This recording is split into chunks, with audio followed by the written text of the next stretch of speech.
wahdahu la syarikalah wa asyhadu anna Muhammadan abduhu wa rasuluh sallallahu wasallam alaihi wa ala alihi wa sahbihi wa man tabi'ahum bi ihsan amma ba'd. Babun karahiyatu talabil imarah wal hirsi 'alaiha. Bab dibenci atau larangan meminta jabatan dan rakus padanya. Al-imarah itu bukan hanya jabatan ketua saja, sebagaimana dijelaskan di hadis kemarin, semua jabatan, mau ketua, mau staf, mau bawahan. Makanya nanti di hadis-hadisnya ini bukan memohon jabatan saja, tapi juga memohon pekerjaan. Ya, misalkan kalau di masjid ingin ngajar, tapi orientasinya tentu duniawi, ngarah menang penghasilan. Ya. Ingin menjadi staf DKM, ingin menjadi pengurus air, pengurus BMT, gitu. Itu nggak boleh. Sebagian ulama menyebutnya sampai haram, sebagiannya lagi menyebut sampai makruh. Ya. Saya pribadi karena jelas di sini larangan berarti hukumnya haram. Ini terbukti nanti dengan hadis di bab berikutnya, di mana Nabi SAW tidak memberikan jabatan dan pekerjaan kepada yang meminta. Ketika kita buka pesantren 27, ada beberapa orang yang minta dan saya nggak kasih sengaja. Ya. Kenapa? Cina Ustadz, syaratnya bagaimana? Syaratnya tidak minta, karena sudah minta jadi mau dijadwal gitu. Saya pribadi ya, kalau ditanya ketika selesai dari atau reses yang mengundurkan diri dari tugas dosen, padahal di KTP-nya masih dosen, akhirnya nggak ulang di mana? Saya jawab tidak ada, tidak ngajar sebagai dosen karena tidak ada yang memanggil saya. Kenapa? Karena tidak melamar, kan haram. Ya. Butuh mageroan, itu butuh baik. Ya. Masih banyak pekerjaan, ya. Moal siun. Ya. Kalau istilah senior saya yang alumni Malaysia, kenapa lulus dari Malaysia nggak pulang lagi ke Indonesia? Jawabannya ya karena di sana mah enak, rumah dikasih, mobil dikasih, gaji dikasih, penelitian dikasih gitu. Tapi beberapa banyak yang pulang ke Indonesia. Alasannya kenapa? Di Malaysia itu pekerjaannya sedikit. Kalau di Indonesia loba pagawean, itu digaji ge loba gitu. Digaji aya gitu. Ya. Termasuk ada peneliti dari Australia ya, ketika dulu saya ngajar di Unikom. Kenapa dia S2, S3-nya di sini? Tidak di Australia saja, orang Indonesia saja senang ya di Australia. Bangga gitu lulusan Australia. Jawabannya sederhana. Di Australia itu nggak banyak masalah, kalau di Indonesia banyak masalah. Jadi penelitian di Indonesia mau loba teliti keuneun teh gitu. Tapi kalau di Australia apa? Nggak ada masalah. Ini yang alumni Malaysia yang pulang lagi ke Indonesia, jawabnya begitu. Di Indonesia itu banyak tantangan, banyak masalah. Kalau di Malaysia semua beres oleh negara gitu. Jadi jangan menganggap bahwa pekerjaan itu nggak ada, justru sangat banyak ya. Apalagi ya kalau kata senior saya, kita kembali ke Jamiah ya, yang alumni Timur Tengah, terus nyararangsangna di luar ya, uyuhan cenah betah. Kenapa betah? Udah nggak ada tantangan, nggak pulang lagi ke Jamiah. Coba kalau pulang lagi ke Jamiah, wah hidup itu terasa karena banyak tantangan ya. Jadi jangan kita terjebak yang namanya pekerjaan itu yang hanya ada penghasilan saja. Banyak pekerjaan di keumatan ini, dan ketika kita bekerja di sana, rezeki mah pasti nuturkeun, ya pasti dibukakeun lawang ku Gusti Allah. Ada ya masalah kaya dan miskin tama takdir, nya tong nyalahkeun pedah cicing di jamiah miskin, banyak yang diam di jamiah juga balaleungan, ya. Anu di luar nu mah miskin mah anggap miskin, ya. Jadi jangan kemudian menjadikan itu sebagai alasan cenah gara-gara di jamiah Ustaz teh saya beunghar, ya coba keluar, enggak juga, banyak yang di luar nu sangsara, ya. Masalah kaya dan miskin itu urusan takdir, urusan kita mah bekerja sebagaimana syariat, diantaranya adalah tidak boleh meminta pekerjaan, tidak boleh meminta jabatan, haram itu hukumnya. Dalilnya yang pertama dari Abdurrahman bin Samurah radhiyallahu an qala li Rasulullah sallallahu alaihi wasallam, kata Rasulullah sallallahu alaihi wasallam, ya Abdurrahman, wahai Abdurrahman, la tas'alil imarah. Ini Abdurrahman bin Samurah, ya, bukan Abdurrahman bin Auf. Kalau Abdurrahman bin Auf jelas posisinya. Jangan kamu minta jabatan. Fa innaka in u'titaha an mas'alatin, karena kalau kamu minta dari meminta, diberi karena meminta, wukilta ilaiha, kamu akan dibebankan kepadanya. Maksudnya akan dijadikan berat. Jangan ngareripuh maneh.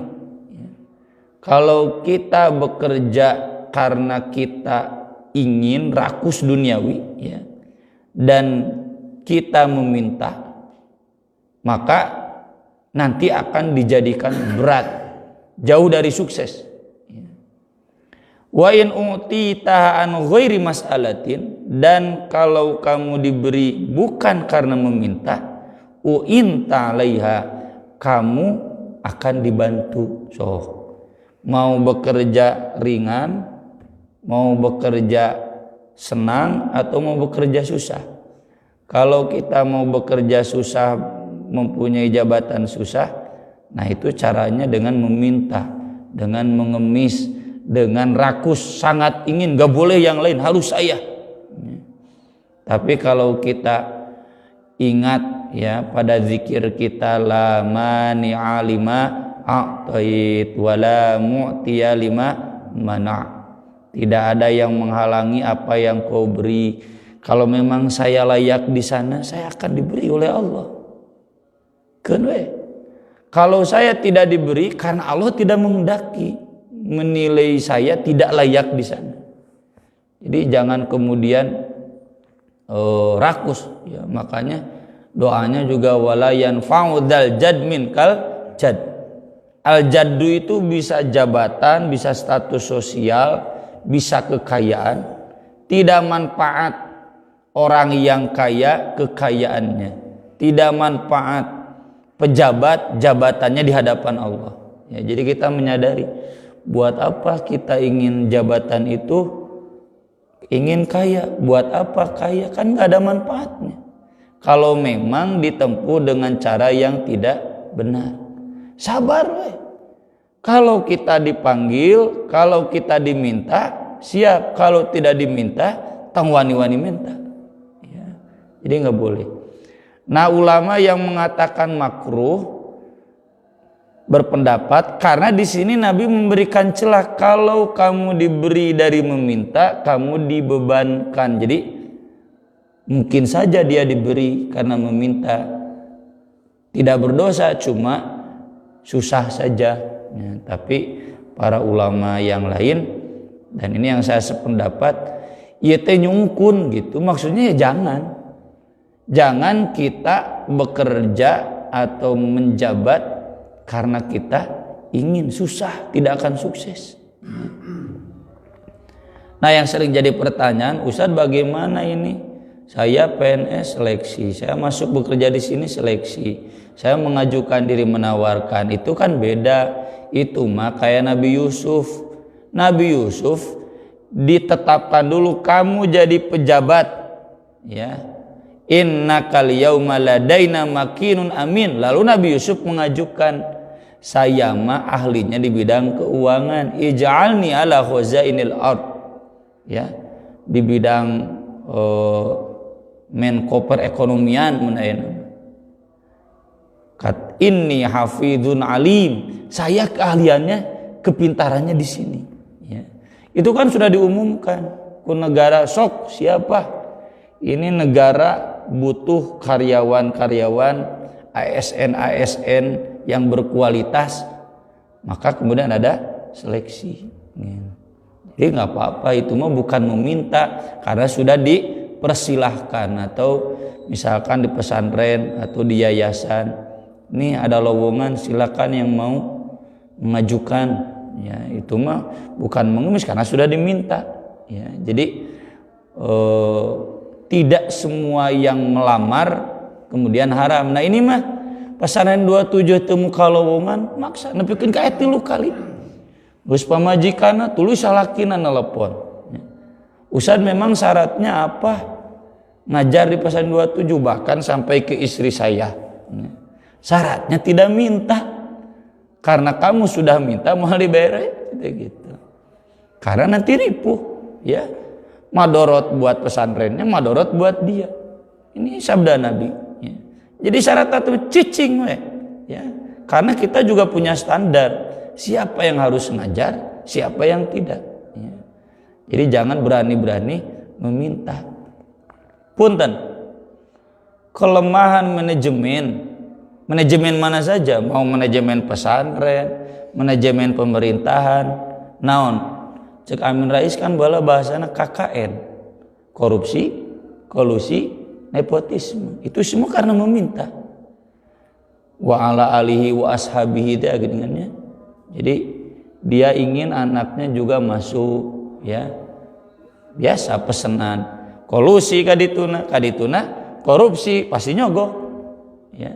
Nyogok dengan berbagai cara, ya. Dek wujudna materi, dek wujudna jasa, pokoknya mah itu kan yang menyebabkan manajemen rusak, ya. Saya dapat cerita, ya, dari teman-teman saya yang lulusan ITB IPB, kenapa Jepang maju, ya, termasuk perusahaan-perusahaan besar kayak Astra gitu. Itu meskipun dia anak direktur, dia harus dari bawah, ya. Siga Raja Inggris lah, ya, Pangeran Inggris, tradisinya masih begitu. Meski dia anak raja, si Pangeran William, Pangeran Harry tetap kudu tihandap, dan tradisinya harus militer. Enggak kemudian jelek-jelek najan kalau orang mungkin ditaikeun wae gitu. Tapi kalau dia kemudian jadinya jo langsung jelag gue di luhur, itu kemungkinan besar hancur perusahaan, ya. Hancur pesantren juga begitu. Kulantaran dia anak kiai, naik kalau otomatis, padahal skillnya nggak ada. Ya. Itu hancur. Ini kan kita berbicara pemerintahan, ya, jabatan, dunia manajemen. Nah itu berarti Nabi sudah memberikan ajaran dari sejak dulu. Jangan memberikan pekerjaan kepada orang yang ingin, yang meminta. Jadi hancur pekerjaan dan jabatan itu, termasuk perusahaan, yayasan, manajemen. Kalau manajemennya seperti itu nggak benar. Kemudian hadis Abu Dzar radhiyallahu anna Rasulullah sallallahu alaihi wasallam maqal, ya Abu Dzar, wahai Abu Dzar, inni auraka dhaifan, aku melihatmu sebagai orang lemah. Wa inni uhibbu laka ma uhibbu li nafsi, dan aku ingin untukmu sebagaimana yang aku ingin untuk diriku. Kalau la itu kebaikan, ya. Ini menunjukkan bahwa orang yang gak punya skill itu gak berdosa, cuma jangan minta. Nah ketika minta dia berdosa. Dan bukan berarti orang yang lemah di sini maksudnya tidak punya skill, tidak punya kemampuan, ya, itu dibenci oleh Allah, enggak. Buktinya ini kata Nabi, aku cinta kepadamu sebagaimana aku cinta diriku. Aku ingin yang terbaik untukmu sebagaimana terbaik untukku. Kamu nggak cocok di sini. Maka kata Nabi, la ta'ammaranna 'ala itsnain. Kamu jangan menjadi atasan untuk dua orang. Atau jangan jadi pemimpin ketika dua orang. Kamu jadi staf gitu, jadi pegawai, jangan jadi pemimpin. Meskipun itu dua orang, kamu jangan jadi ketuanya. Kamu mah jadi bawahan. Wala tawallayanna mala yatim. Kamu jangan mengurus harta anak yatim. Kalau ada anak yatim, kamu jangan jadi walinya. Meski kan kita tahu wali anak yatim itu kan amal solih, tapi karena Nabi tahu Abu Dzar itu nggak punya skill nyekel duit. Jangan berani-berani memberanikan diri mengurus anak yatim, mana lagi urus kenun. Nah, ini menunjukkan jadi di zaman sahabat tidak semua ya yang penghuni ini kan sahabat Abu Dzar itu dijamin masuk surga ya, di antara yang dijamin masuk surga tidak semua skillnya bagus-bagus ya, tidak semua punya kecakapan. Jadi kalau ada di antara kita yang nggak punya skill, yang nggak punya kecakapan, jangan dipandang rendah sebagai orang yang tidak bermutu ya, orang yang tidak bermanfaat ya. Masih banyak pekerjaan-pekerjaan yang memerlukan orang-orang tersebut ya, yang tidak bisa kita kerjakan. Contoh misalkan di masjid yang bagian kebersihan ya, yang bagian jaga sepatu itu butuh orang khusus. Lebaran itu mah ku dokter ku ustad mah. Jadi ada bagian-bagian khusus. Anu ngurus listrikna, mungkin yang ngurus banyak kan ya. Bagian butrak betruk itu butuh ya, butuh orang-orang seperti itu. Dan jangan kemudian dipandang mereka karena bagian butrak betruk rendah, enggak. Tetap saja karena itu juga kita nggak mampu kan melakukan itu. Jadi hakikatnya yang jadi ketua, yang bagian pembantu umum sama-sama punya pekerjaan. Kan kemarin sudah dibahas, semuanya adalah pemimpin. Mau pemimpin ketua, mau pemimpin staf kayak istri, mau bawahan kayak hamba sahaya, semuanya pemimpin. Ya. Semuanya punya tugas masing-masing. Dalam hadis berikutnya diketahui, jadi ternyata Abu Dzar minta pekerjaan. Ya Rasulullah, ala tastamiluni? Kenapa kamu tidak memperkerjakan aku? Yang lain ini, yang lain ini, yang lain ini. Aku jadi apa? Tentu yang dimaksud Abu Dzar bukan minta pekerjaan untuk kekayaan sebetulnya, tapi ingin dia juga bermanfaat untuk umat, untuk masjid. Dari abi itu cenah bagian.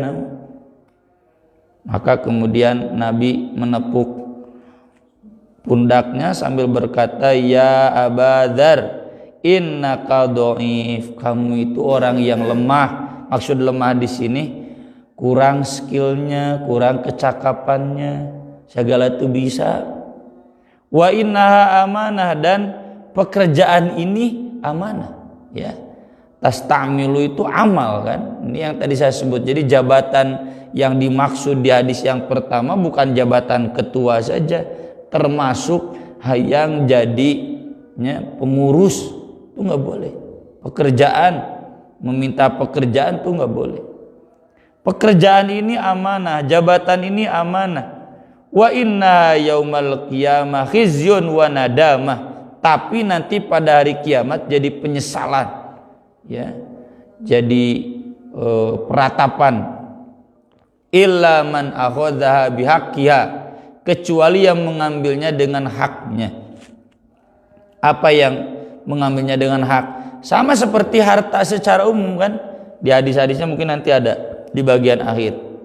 Kita jangan mengambil harta itu karena ingin, karena rakus ya. Kita mengambil harta itu, mengambil jabatan itu karena kita diberi, karena kita layak diberi. karena kita berkualitas untuk diberi.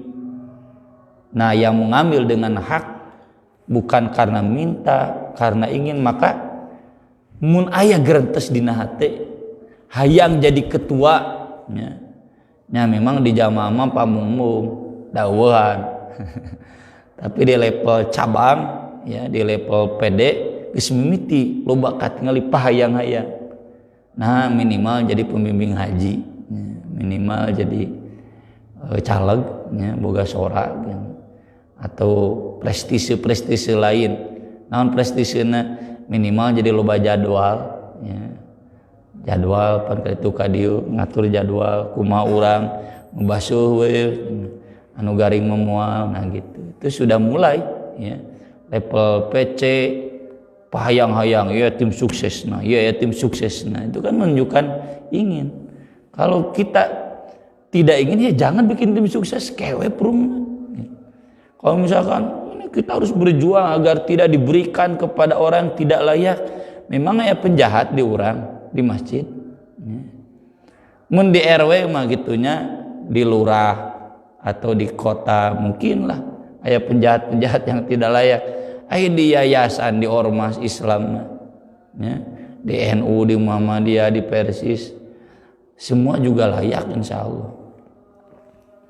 Aya nya penjahat nomeureun geus dieureunkeun ti baheula. Jadi nah ini yang begini-begini itu akan jadi penyesalan.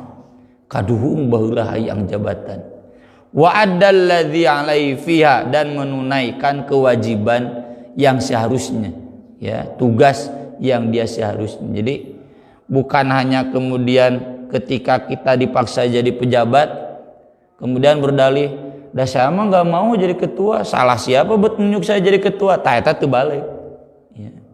Jadi kalaupun kita tidak mau jadi ketua, tidak mau jadi pimpinan, kalau sudah diberikan amanah ya jalankan, lamun teu penyesalan. Bongan atuh buat hadir, mentak tong hadir kan di acara pemilihan. Ini banyak ya kita saksikan di pemuda-pemuda teu aktif cabangna, teu aktif jamaahna, diontrog ditanya kunaon. Da abdi mah cenah mau jadi ketua, bongan sabat milih abdi. Nah nu kitu dikepret lah.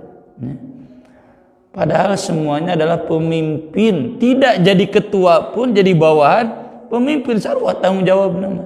Ya. Dan ketika itu jadi ketua, wayahna ya, harus diambil. Ketika jadi pimpinan laksanakan semaksimal mungkin, jangan kemudian diabaikan. Nah, sebagai penguat bahwa meminta pekerjaan, meminta jabatan haram, dikuatkan oleh hadis berikutnya dari Abu Burdah, dari Abu Musa radhiyallahu an. Abu Burdah itu anaknya Abu Musa ya. Abu Musa nama aslinya Abdullah bin Qais, nanti ada di tengah. Aqbaltu ilan Nabi sallallahu alaihi wasallam wa ma'i rajulani minal asy'ariyyin. Aku menghadap ke Nabi ditemani oleh dua orang Asy'ari. Asy'ari itu dari suku ya kan, Abu Musa al-Asy'ari dari Yaman asalnya. Jadi dalam riwayat disebutkan ini dua orang ini minta ke Abu Musa untuk menghadap Nabi karena tahu Abu Musa dekat dengan Nabi. Kemudian nanya, "Pak, saya ingin ketemu Nabi, ya bisa jadi perantara?" "Oh, mangga." Ahaduhuma an yamini wal akharu an yasari, yang satu di sebelah kanan, yang satu di sebelah kiri. Fakilahuma sa'alal amal, ternyata keduanya minta pekerjaan. Abu Musa nggak tahu dek naon sugan. Ternyata yang dua ini minta dipertemukan dengan Nabi karena minta pekerjaan. Saya dong ingin jadi ini, saya dong ingin bekerja di sini, jadi bagian ini, bagian ini. Maklum atau negara anyar, ya Nabi kan penguasa di Madinah. Wan Nabi sallallahu alaihi wasallam yastaq. Padahal saya itu Nabi sedang bersiwak, tergosok gigi. Dan sudah kita bahas ya dulu di bab Toharoh, Nabi itu hampir unggal usik. Masuk ke satu tempat siwak, keluar dari satu tempat siwak. Masuk ke rumah bersiwak, keluar rumah bersiwak tuh kata istrinya. Ya, karena nggak mau bau mulut. Ya, hari urang mah diajarkan ku di SD Pepsodent sehari 2 kali, jadi 2 kali we. Ya. Padahal Nabi itu hampir setiap, bahkan mau wudu atau tidak wudu, apalagi kalau wudu. Ya, sok orang hitung wudu misalkan 5 kali, sok bersiwak tara. Ya. Kadang-kadang Nabi itu jangankan ketika wudu, ketika tidak wudu pun bersiwak, apalagi ketika wudu. Makanya kata Nabi sendiri kan, aku inginnya memerintahkan, mewajibkan tiap wudu gosok gigi, tapi udah bisa ngeberatkan. Artinya berarti Nabi mengamalkan. Masa Nabi mengatakan begitu Nabi tidak mengamalkan? Jadi biasakan minimal wudu, masalah Pepsodent tinggalkan ajaran Pepsodent sehari 2 kali, perlu 10 kali. Faqala ma taqul ya Aba Musa, ada apa hai Abu Musa? Qala qultu walladzi ba'atsaka bil haq, demi yang mengutusmu dengan hak, demi Allah, ma'atla'ani ala ma fi anfusihima, mereka tidak memberitahukan kepadaku apa yang dalam hati mereka. Wa ma sya'artu annahum yatlubanil amal, aku tidak tahu mereka ternyata minta pekerjaan. Ya, maksudnya Nabi sambil bersiwak negor, kamu Abu Musa ada apa ini? Jangan minta pagawean. Maka Abu Musa membela diri, aku nggak tahu.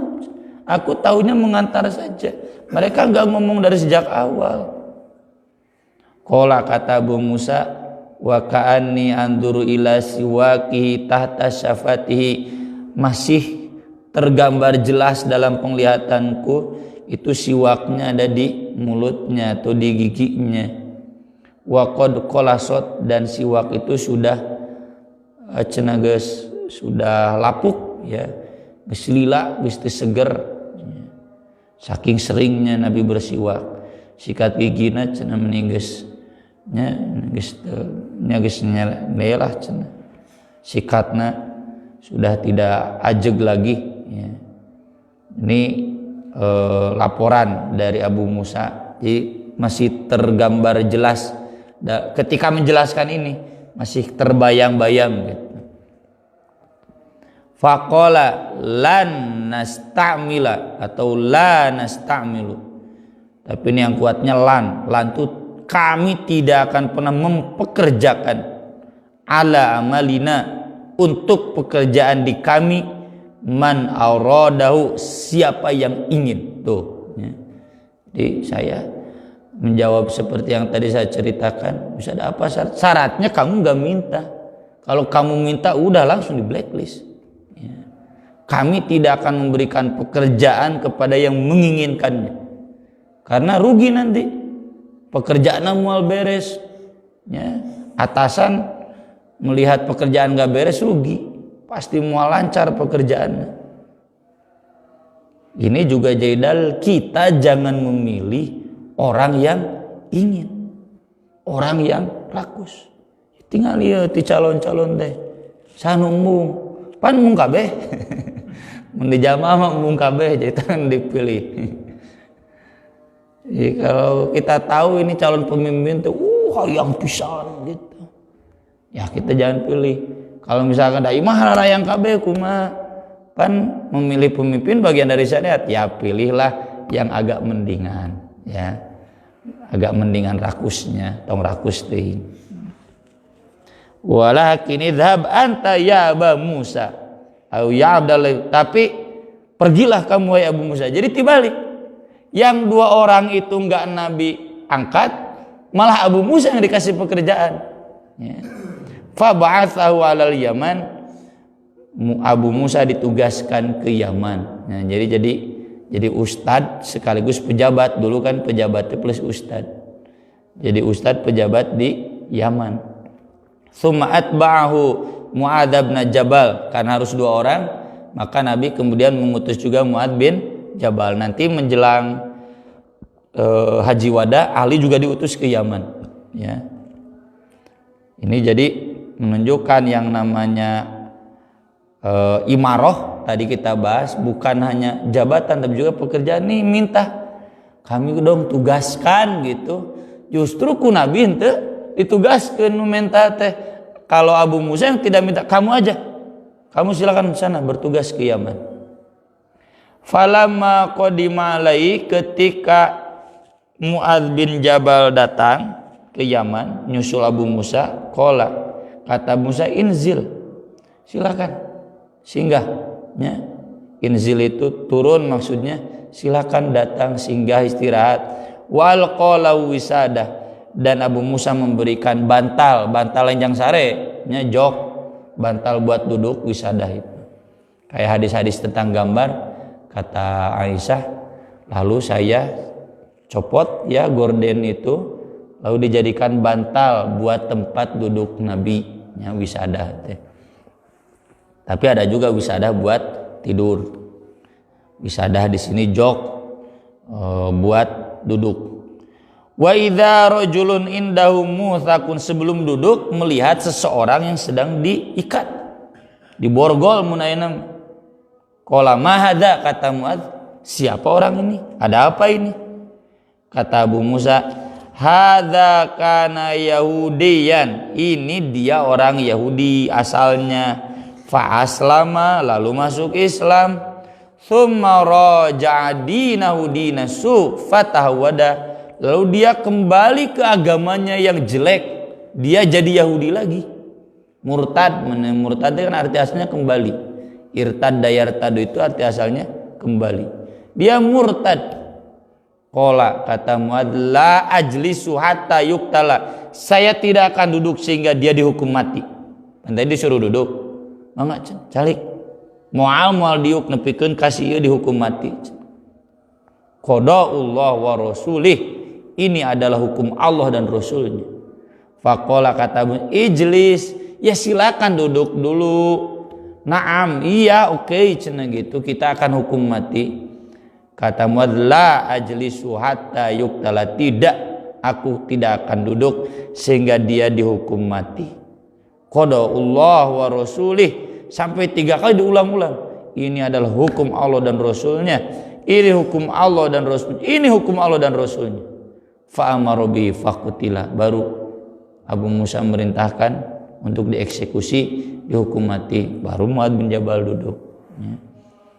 Tsumma tadzakarul qiyam minal lail, kemudian mereka berbincang-bincang tentang sholat malam. Tah kieu pejabat zaman Nabi mah diobrolkeun teh sholat tahajud, ibadah, lain ngobrolkeun kumaha jang tahun 2024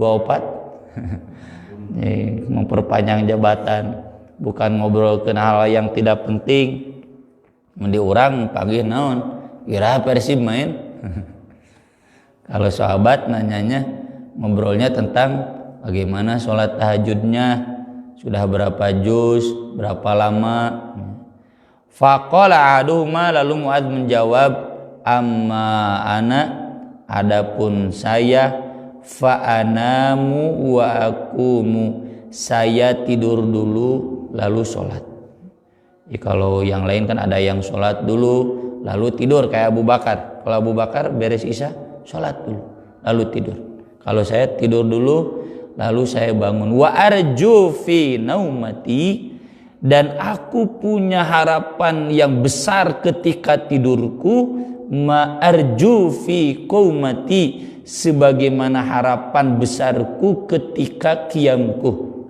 Saya sedikit kurang ngerti ya maksud pernyataan ini, dan saya semalam buka kitab syarah hadis. Apa maksudnya? Maksudnya kata Imam An-Nawawi, jadi ketika tidur itu Mu'adz bin Jabal sudah punya tekad yang kuat ingin sholat malam.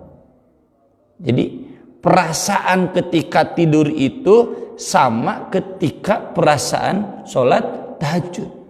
Jadi nu kabayang nate, nu kaimpikeun nate tahajud. Tekad yang besarnya itu tahajud. Maka kata Imam An-Nawawi, pahala tidurnya sama dengan pahala sholatnya. Bayangkan Pak, tapi tong dijadikan dalilnya. Sholatna 3 rakaat, wah cenah bae dah saya mas arena oge geus pahala salat tahajud. Maksudnya ini ada tekad yang kuat. Nah ini nya sok gambarkeun karasakeun ku urang mun urang dek indit ka Pangandaran jam 1 kira-kira lolobana nu kaberangan tuh moal pan teu kamari pemudanya cenah hiji saurang orang Cibuntu Unggul nu kaberangan sesana mah teu. Kenapa? Karena sudah ada tekad yang kuat, saya harus bangun jam 1. Nah, kenapa kita kemudian kaberangan wae subuh oge? Karena nggak punya tekad. Jadi harus ada tekad yang kuat kita ingin bangun sholat malam. Saya pribadi selalu dibagi 2 Pak, namun dibagi 2 ribu. Ya, 1 juz itu kan 2 jam. Jadi beres isya saya sholat. Mun barudak di sini, ya. Balik ka imah biasana, ya, riweuh ku si bungsu. Terus sebelum tidur sholat, ya. Udah adzan awal mereskeun 7 rakaat atau kadang 5 rakaat. Jadi dari adzan awal sampai subuh itu paling banyak 7 rakaat lagi gancan. Nyantai nama 5 rakaat, ya. Atau kadang dari 2:30 udah bangun, ya, jadi disambung-sambung. Ya. Nah, itu tidak bisa saya amalkan sama kalau tidak punya tekad yang kuat. Kalau kenlah da Allah mah Maha Rahman Rahim. Nah, urang sok lumpana gitu. Allah mah Ghafurur Rahim gitu. Teu ingat pastabiqul khairat. Padahal salat malam itu ini salat yang paling penting ya. Bahkan lebih banyak disinggung dalam Al-Qur'an lebih banyak daripada salat wajib. Salat wajib cuma berapa ayat di Al-Qur'an. Salat malam sampai puluhan ayat. Kemudian tentang hukuman mati buat yang murtad ini berdasarkan sabda Nabi yang lain. Jadi fa in i'tarafa walam yatub faktul, ya. Kalau dia mengaku lalu dia tidak mau tobat, hukum mati. Jadi maksudnya bukan berarti Mu'ad bin Jabal pokoknya hukum mati tanpa diminta dulu masuk Islam lagi. Tentu diminta dulu masuk Islam, ini namanya istitabah, diminta tobat. Jadi orang yang murtad itu harus diminta tobat dulu. Itu juga Abu Bakar ke Musailimah dan pengikutnya. Sok masuk Islam lagi, kami tidak akan perangi. Tapi nggak mau, tak diperangi sampai mati, ya. Kecuali yang kemudian dia tobat, saya masuk Islam, syahadat lagi, terima sesuai dohirnya. Ya, bukan berarti ini yang murtad kemudian dihukum mati tidak diminta tobat, pasti diminta tobat dulu. Dan ini yang jelas, hukuman jelas. Kalau kita tahu ada orang yang murtad itu sekarang bukan yang asalnya Yahudi saja, yang asalnya Islam apalagi. Asalnya Islam lalu dia keluar dari Islam, itu enggak layak dijadikan tokoh, ya. Murtad, ya. Kalau murtad sudah kategori kafir, itu sudah enggak boleh dianggap keluarga lagi, ya. Putuskan hubungan waris, hubungan keluarga sudah putus. Ya, meski bukan berarti kemudian kita, ya, yang bukan sebagai pemerintah, sebagai berwenang untuk menghukum, kemudian jadi hubungan jelek sama sekali. Tetap saja diberlakukan hukum kafir secara umum. Sehingga orang boga tetangga orang Kristen kan piraku dek gelut, ya. Tetap saja selama dia tidak berbuat jahat ke kita, kita wajib adil dan berbuat baik kepada mereka. Aku qouli hada wa astagfirullah li wa lakum subhanakallahumma bihamdik asyhadu an la ilaha illa anta astaghfiruka wa atubu ilaik. Wassalatu wassalamu ala rasulil karim. Wassalamu alaikum warahmatullahi wabarakatuh.